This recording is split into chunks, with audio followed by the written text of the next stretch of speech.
Hi, guys, and welcome back to the Female Fitness Podcast. I am your host, Danni. And in today's episode, what I have decided to do is give you a little bit of insight into one of my client Facebook Q&As. So essentially, with the girls that I coach, and guys actually, the odd few guys, I do a weekly Facebook Q&A. I do a weekly Facebook Q&A for both my Educate Innate clients and my Team DB one-to-one clients.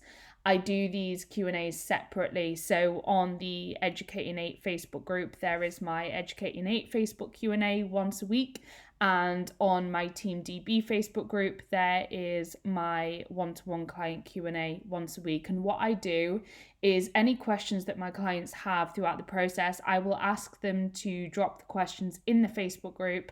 And then when it gets to the Q&A, I will go through these questions, answer them on top of any other questions which my clients have as I'm going through these questions. So I thought I'd give you a little bit of an insight into what these Q&As are like by sharing a clip of one of those with you, and it's also just a valuable Q&A in general, like some of the Q&As I've done in the podcast previously. So I hope you enjoy this episode.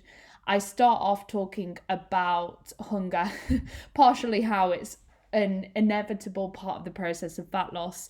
So that's where I start on this Q&A. I did start recording like when I was already a little bit into it, but they're usually around like 30 minutes to an hour-ish. So enjoy this Q&A episode of the Female Fitness Podcast. As always, if you do enjoy the content on the Female Fitness Podcast, I would appreciate it from the bottom of my heart if you could like, subscribe, share on your Instagram story, leave me a review. So thank you so much in advance for those of you who do support the podcast. It really does mean the world. I put a lot of time, energy and effort into it, and I enjoy doing it, but I appreciate your feedback too. So thank you in advance. Enjoy this podcast, and I hope you are having a wonderful day. Going to experience some amount of hunger at some points, and it's normal for hunger to fluctuate, and it isn't something which you have to completely avoid. So to some extent, you just need to accept it as a part of the process. And if your goal is very extreme, such as stepping on stage, that hunger is going to be more extreme than if you have a less extreme goal. So again, it's something you have to accept. And if you do have an extreme goal, such as stepping on stage, you can almost, in a weird sort of way, see it as a good thing, because if you're hungry, guess what? You're probably in a calorie deficit, and therefore you're going to make progress towards your goal of fat loss. So you can almost sadistically see it as a sort of good thing in a way, and try and enjoy that hunger as much as you can and just accept it rather than trying to suppress it, because you'll never fully avoid it. There are some things you can utilize to help keep hunger at bay as much as possible, but you're never going to fully avoid it. In terms of the tools that you can utilize to try and keep it at bay as much as you can, some people like to fast in the morning. I personally like to fast in the morning when I'm dieting. So what I will do is I'll push my first meal back to like 10, 11 a.m. And basically that just gives you a shorter window to eat in. So you can have more food between the hours of, say, 11 a.m. and 7 p.m. as opposed to having to spread that food out throughout the entire day. So it often helps some people with hunger. It's not magic. You're not going to magically like drop body fat because you're fasting. What determines the rate at which you will lose body fat is the size of the calorie deficit you're in. However, it can be a tool you can utilize to minimize hunger to some extent. Some people like to fast towards the back end of the day, so you might just sort of cut your food off at 6, 7 p.m. as opposed to eating later than that. Again, that's just a different form of fasting. It's just fasting in a different window. So that's always an option that you could utilize as well. Fasting either in the morning or at night, whichever you find easiest personally. You could also consider a protein modified fast. What that means is basically you're fasting, but you're still having a protein serving, and that could be beneficial because then you're still elevating muscle protein synthesis in that fasting window. which can be beneficial if you're dieting to an extreme level of lean, such as with a competition prep. We want to obviously spike muscle protein synthesis regularly throughout the day to try and maintain as much muscle tissue as possible. And that protein serving might also, again, help keep hunger at bay, because protein is the most satiating macronutrient. So if you struggle to fast because you're very hungry in the morning, you might have a protein shake or 200 grams of Greek yogurt, rather than eating a solid meal and do a protein modified fast and then push the rest of your meals back later in the day. Just an example of what you could do. And also just consume higher volume food sources, so like rice cakes, potatoes, low fat Greek yogurt, low fat cottage cheese, quark. They are all really high volume food sources. So what that means is for a given number of calories, you'll have a lot more food bulk. And things like vegetables can be really handy for that as well. It will just make it seem like you've got a lot more food for a given number of calories, which can of course help with hunger. So higher volume foods as well. Also consuming a serving of protein with each meal, that can help keep hunger at bay, because protein is the most satiating macronutrient. That means it basically makes you feel fuller for longer. And using diet drinks can be helpful as well. So you've obviously got like your Pepsi Max and other carbonated sugar-free beverages, but you could also have there's like the options hot chocolates or the low-calorie hot chocolates, which I personally find really useful, especially if you've got a bit of a sweet tooth, so they can be great. You could also use caffeine, as it's a little bit of an appetite suppressant, so you might find that if you have a black coffee, that suppresses your appetite a little bit. Useful tool, but you don't want to be consuming caffeine after 2 p.m. Where do you start when thinking about what federation to compete with? So first of all, I would choose your category before your federation. So when you're choosing your category, have a look at your body shape and where you think you would most naturally fit, even before doing any trainings. Have a look at your body shape, your shoulder width, your hip width, whether you've got a naturally really tiny waist or not, whether you've naturally got a bit of a quad sweep or not. And that will probably give you a bit of an indication on whether you would fit the figure or the bikini category. You could also take some photos or a video of yourself trying some poses and see what you look like in those poses. Even if you have no idea what you're doing, everyone starts somewhere. So just take some pictures in some poses, in some figure poses, in some bikini poses, see what you look like, and get the opinion of a posing coach or a competition prep coach, and they will guide you. And then once you've picked your category and which category you think you might fit best, then start having a look at different federations. And I think one of the most sort of underrated things when it comes to choosing a federation is, what do you like the look of? Because at the end of the day, you want to be happy whilst you're competing in the sport of bodybuilding. You don't want to feel like you're morphing your physique into a shape which you aren't going to enjoy and which you aren't going to be happy in. So have a look at different federations and think, okay, is that something that lights a bit of a fire inside of me? Do I like the look of those girls who are placing in the top 5?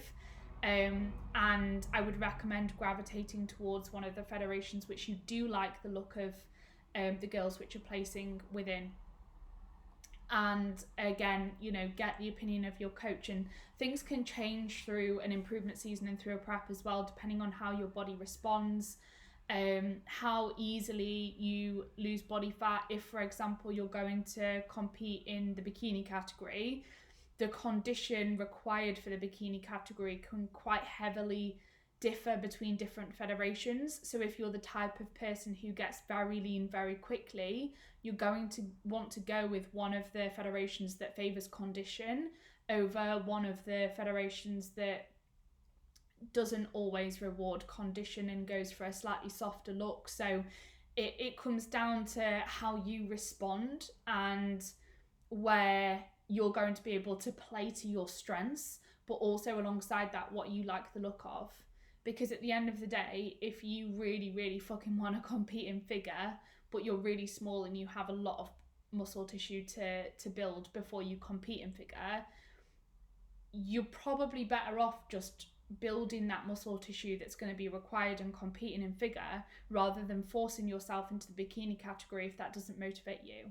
So there's a lot of different things to consider. But ultimately, I will guide you, and go on social media, have a look at who's placing with each federation, have a look at what you like the look of, and that is a great starting point. And then try some of those poses, see how you look, and we'll see where you fit. What is the best indicator? And just to go back to that as well, there's no harm in trying multiple federations. So you don't have to, say for example you did your first show and you competed with the PCA, that doesn't mean that you're bound to the PCA forever. You can try different federations, that's absolutely fine. And sometimes it comes down to a bit of a case of trial and error to see where you fit best and what you like the most, because different shows are ran differently, and you won't get a true idea of that until you actually compete with certain federations and you experience that yourself. So trial and error, be open-minded and willing to try different things. What is the best indicator of when to progress with load? So you all have your target number of sets and reps. So you might have, for example, 3 sets of 8 to 12 reps on a certain exercise. That's just a random example. If you're using a certain load and you do as many reps as you can with good form for that set, and you get past your target rep range, your target rep range is 8 to 12 reps. So say you get 13, 14 reps, then increase your load because you've gone beyond your target rep range. So that tells you that you can go a little bit heavier and still be within that rep range. So use your rep range as a guide. Go into every set, give 100%, do as many reps as you can with good form. Or if you've been assigned, say, 2 reps in reserve, do that with 2 reps in reserve. And then if you get past your target rep range, then you know you can increase your load next set or next session. Always prioritize form, and at the end of the day, the most important thing is that you're working within a close proximity to failure. So it's not the end of the world if you increase your load and you fall slightly below your target rep range, as long as you are within a close proximity to failure and you're training with good form and execution. So don't stress over it too much. It's a very minor detail, but as a rough guide, use your target rep range. If you get past that target rep range, increase your load for your next set or your next session. And progress by marginal amounts, because what that will mean is you're much more likely to be able to maintain good form as you progress, and you're much more likely to be able to prevent injury as a result of that and progress over a longer period of time. So progress by marginal amounts rather than chucking like 10 aside straight away, because if you do that, your confidence in your own ability is probably going to drop. Your form might not be quite as good, and you're going to be at a greater injury risk if you progress by really large amounts on a weekly basis. How important is it to follow your training in the order that it is programmed? So I want you to follow your training in the order that it's programmed where possible, but it's not the end of the world if you do have to switch things around. What you do need to bear in mind if you do switch things around is that you don't necessarily want to stress if you drop a couple of reps on a given exercise if you've done it later in the session than what you did last week. So say, for example, your first exercise is programmed as a barbell sumo deadlift, and then one week you have to do that exercise later in the session. Your performance is going to be affected by that, because by the time you get to that exercise, if you do it later in the session, you're going to have accumulated a little bit of fatigue and you're going to be a little bit more tired. So you might not be able to do quite as many reps, or you might not be able to use quite as much load as what you did last week. That's not because you have lost strength. It's just because you've had to perform that exercise later in the session. So it's really important to recognize if you do have to change things up, that you're not comparing your performance this week to last week's performance. You're just you want to set your expectations of yourself realistically, take into account where the exercise is situated in the session and where that is in comparison to last week, and just give 100% on that day. And as long as you do that, that's all you can ask of yourself. But don't worry if you do have to move things around, it's not the end of the world. The only thing I would say is try not to position your big compound movements at like the very end of your session, because you're gonna really struggle if you do that. So that's something to bear in mind. Tips on cleaning your bikini between shows. So Danielle asked this question between shows. Basically, obviously, if you're using the same bikini, you're gonna want to give it a little bit of a clean. You don't want to obviously stick it in the washing machine because you'll lose lots of gems off of your bikini if you did that. I would just hand wash it in the sink just to get the tan out of it. But yeah, it doesn't have to be the brand new sort of clean look. They're not going to see it that closely, and the tan actually washes out quite easily. I've done it so many times. Literally just rinse it in the water, hand wash it in the sink, and you'll be absolutely fine. And just give it a little bit of a wring out, and then leave it to dry on a clothes dryer like I've got behind me, conveniently positioned here. Yeah, just leave it out to dry afterwards and give it enough time to do that. Millie said, I've seen some other coaches program post-training HIIT, so that's high intensity interval training, as a time efficient cardio for prep clients. What are my thoughts on this? So I personally am not a massive fan of programming HIIT training for competition prep clients because of how taxing HIIT can be, and therefore how that might take away from your resistance training performance and or your recovery, and the injury risk which comes along with how high impact HIIT can be sometimes and how taxing HIIT can be. When you're dieting to stage lean, you're so much more fragile. You haven't got as much body fat protecting your joints, and obviously surrounding your muscles. You're just at a much greater risk of injury already. You're probably in a state of low energy availability alongside that as well, alongside just being lean. So that's something to take into account, which will increase your injury risk and increase your risk of other negative health effects. So it's something that I try and steer away from personally. I just think it's so taxing. It can really take away from resistance training performance, and that's talking from experience. And obviously recovery is so important during a contest prep. And imagine you're stage lean and you're trying to do a HIIT session. It's just so hard, and on top of that it's also really difficult to regulate intensity during HIIT and therefore energy expended in each session.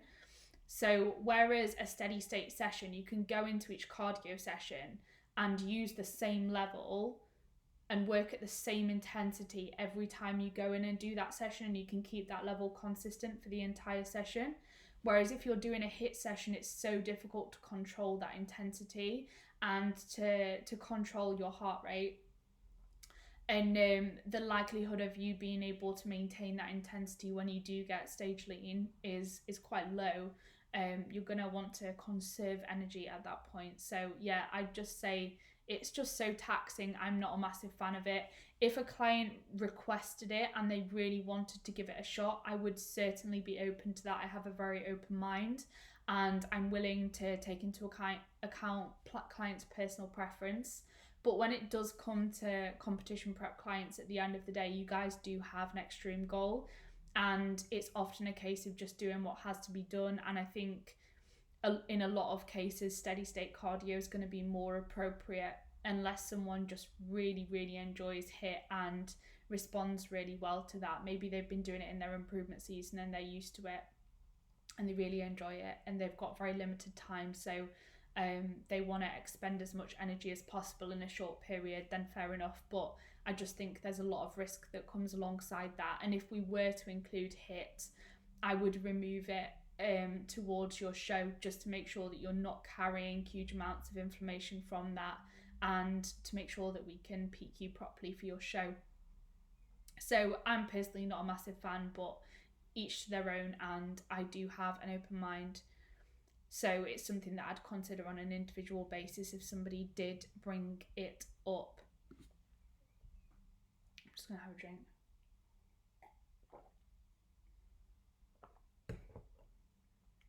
When pushing a client hard during fat loss, to what extent do you consider their perceived biofeedback?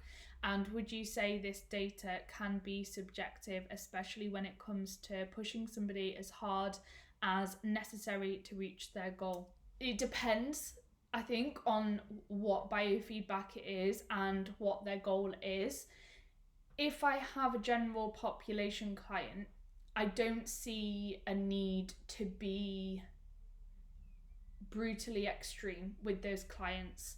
And I think in a lot of cases, I would prefer to take the approach of spending longer in the process of trying to achieve their goal and being less aggressive than being super aggressive and only, for example, running a fat loss phase for a really short period of time.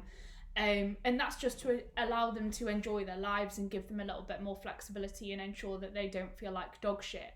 But the extremity of how extreme your actions are is going to be relative to how extreme your goal is. It depends on the client, their tolerance, how hard they're willing to work, what their priorities are, what their values are in life, how long they've got to achieve their goal. There's so many different factors which would come into that. It's really hard to give like a definitive answer, but I'd certainly consider their biofeedback, so like sleep, recovery, stress levels, digestion. Biofeedback could also be things like resting heart rate. You could take, with some people, other measurements, but yeah, it depends on the individual. And if, for example, you're tracking their sleep and the reason you're saying perceived biofeedback is because, I don't know, maybe their perception of their sleep being shit is just getting less than like 10 hours, then that's where their perception might be a bit skewed and actually they'd be okay with a little bit less. Okay, so very hungry and lots of... So if a client was very hungry and had lots of muscle soreness deep in a fat loss phase, how much would I take into account that piece of data when it comes to pushing them? So in terms of muscle soreness, if it was really, really bad, then I would Millie or prep, for example.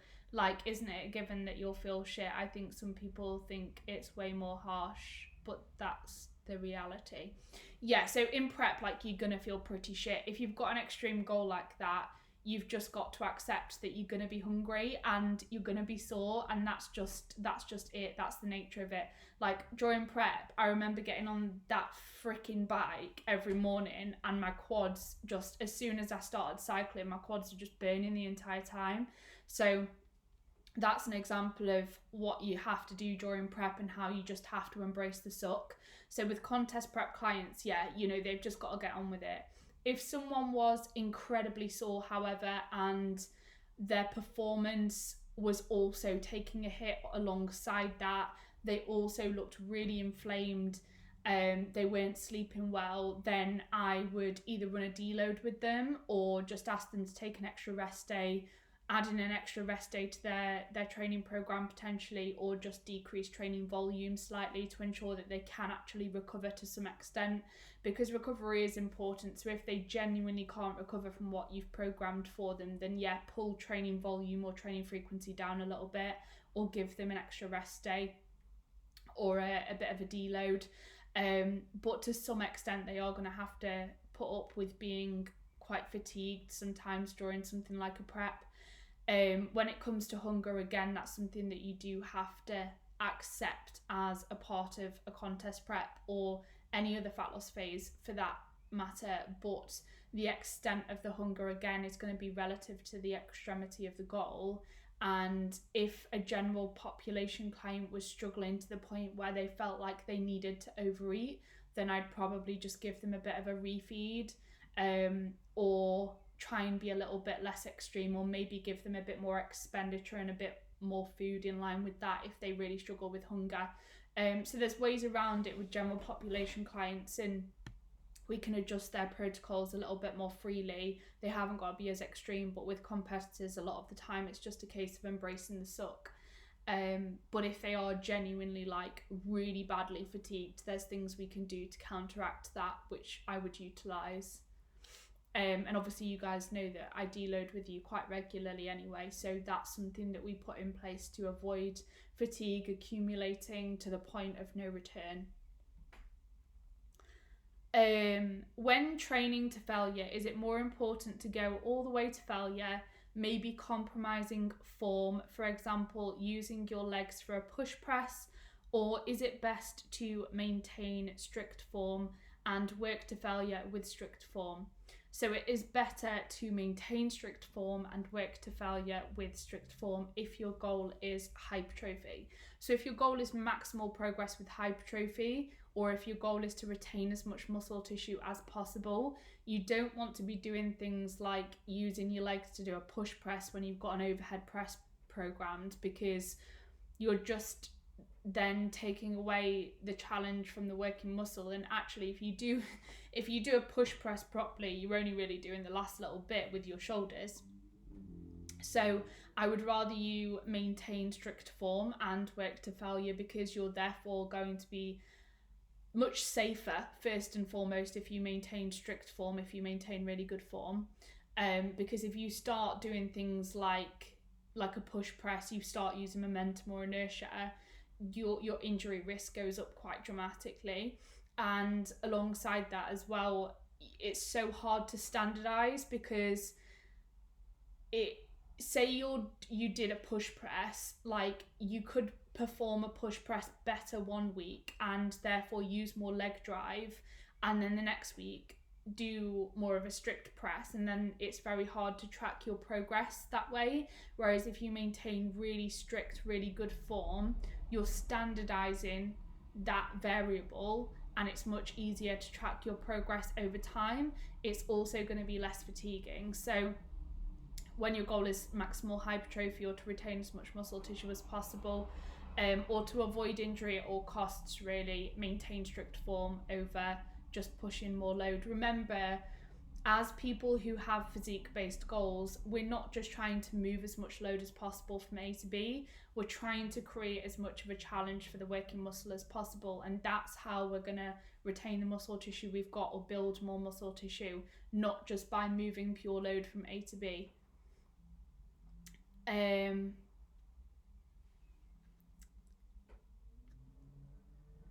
Katie, would you ever recommend partials, e.g. after lateral raises? Yeah, definitely. It's a different sort of intensity method you could utilise, a bit like a drop set or a rest pause. So I certainly would recommend partials sometimes, but I will program it if I want you to do it. I do program it sometimes for people, but yeah, I would program it if I wanted you to do it. It's not something that I'd add on to like the end of every exercise and every set, because that would just be so fatiguing. But it is certainly something that you can utilize to as an intensity method to apply progressive overload over time and add in a little bit of an extra challenge. So certainly something you can utilize.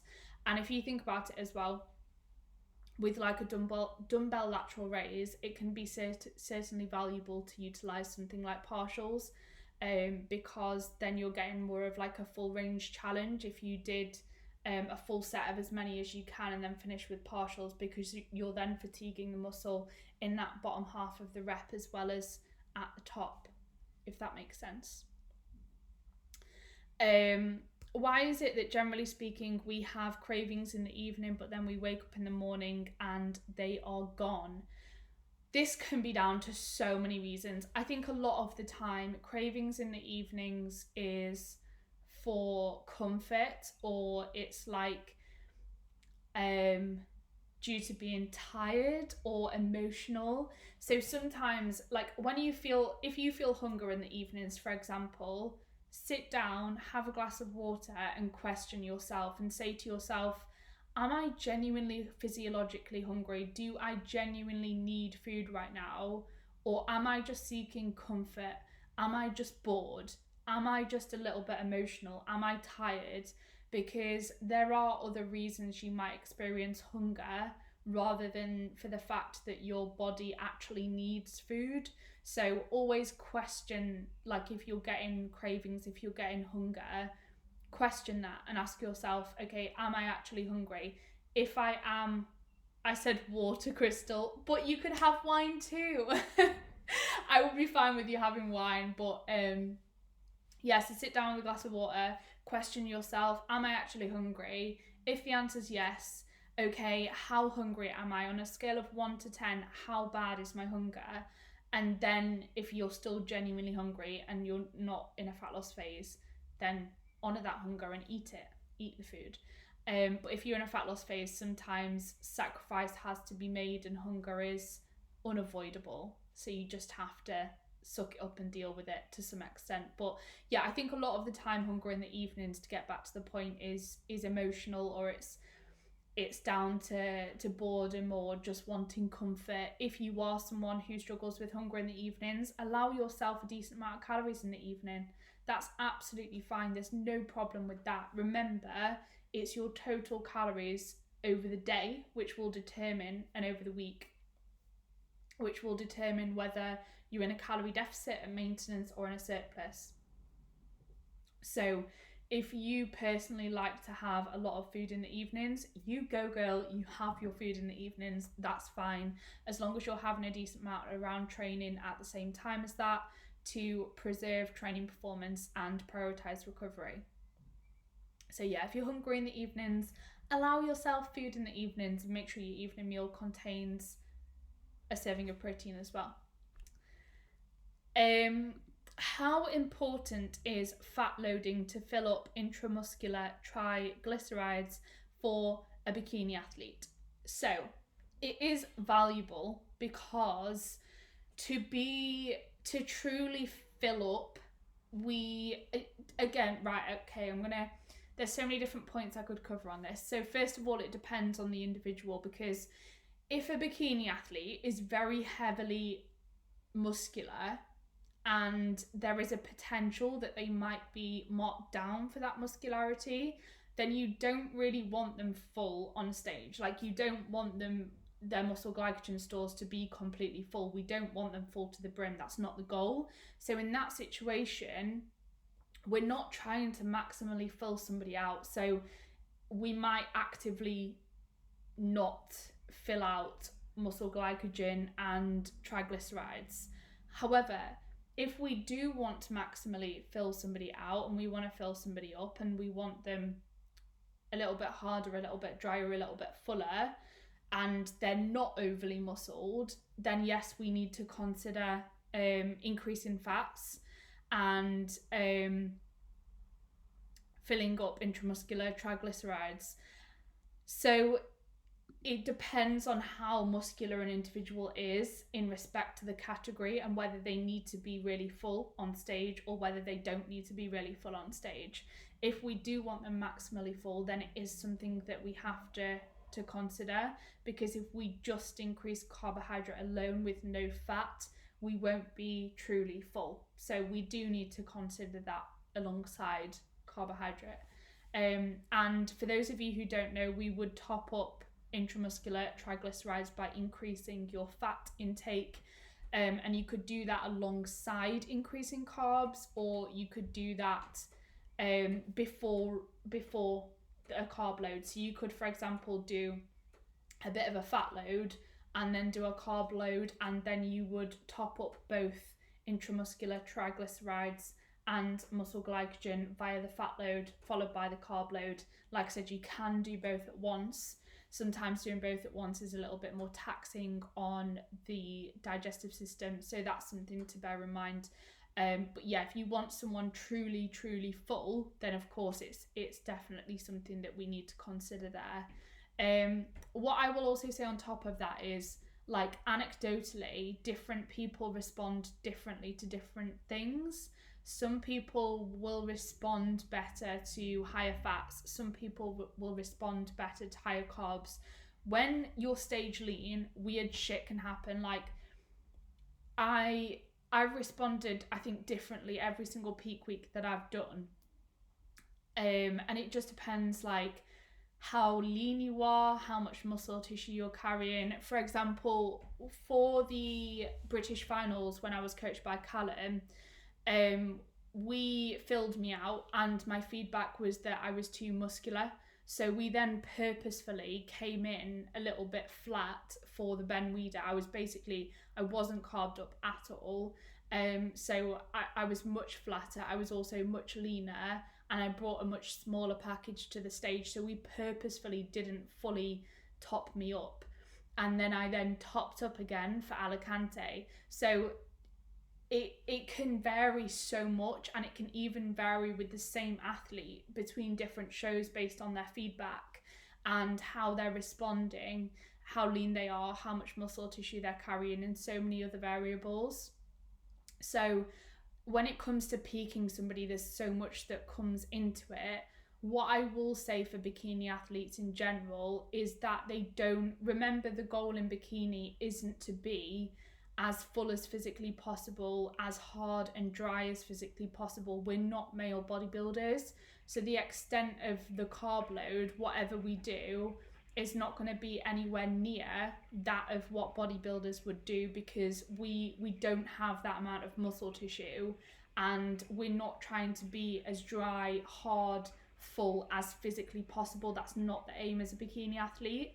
So it's really important to bear that in mind, so that we don't look at what male bodybuilders are doing and think, oh, why am I not doing that as my peak? Because it's not appropriate. That's not the look we're trying to achieve, and we don't have that amount of muscle tissue. So yeah, it's very individual, and it can also differ between shows, the approach that we take. But yeah, it can vary. It's so hard to sort of give a one size fits all answer. Crystal, does it differ for trained bikini? So trained bikini athletes, obviously, we are trying to create a fuller, harder, drier look. So that would dictate the method we use. That would, influence the method we use in peak week, and we would use slightly more aggressive protocols, most likely, depending on the look. If somebody already looks fucking incredible, right, before, say someone's 2 or 3 weeks out, right, and they look amazing already, then you don't want to throw the kitchen sink at their protocols, because you're just playing with fire. You just want them to keep them where they are. But like I said, it does depend on the category and things like that. And obviously in trained bikini, we are looking for a drier, harder look. So yeah, Crystal, for trained bikini, your protocols will be a little bit different, most likely. And you will have to be much leaner as well in the first place than you would for toned bikini. So you'll have to be peeled, and you have to be truly peeled to be able to fully fill someone out and it look good anyway. So yeah, we'll have to get you peeled before your show. And we'll probably, in that case, when we are trying to get as full, hard and dry as possible, we will have to trial a peak, because there's more variables which we may manipulate, and protocols would be a bit more aggressive. So the room for error is greater when the protocols are more aggressive. Whereas when you're not trying to achieve as full, dry and hard as possible, you're not having to be as aggressive. There's much less room for error anyway.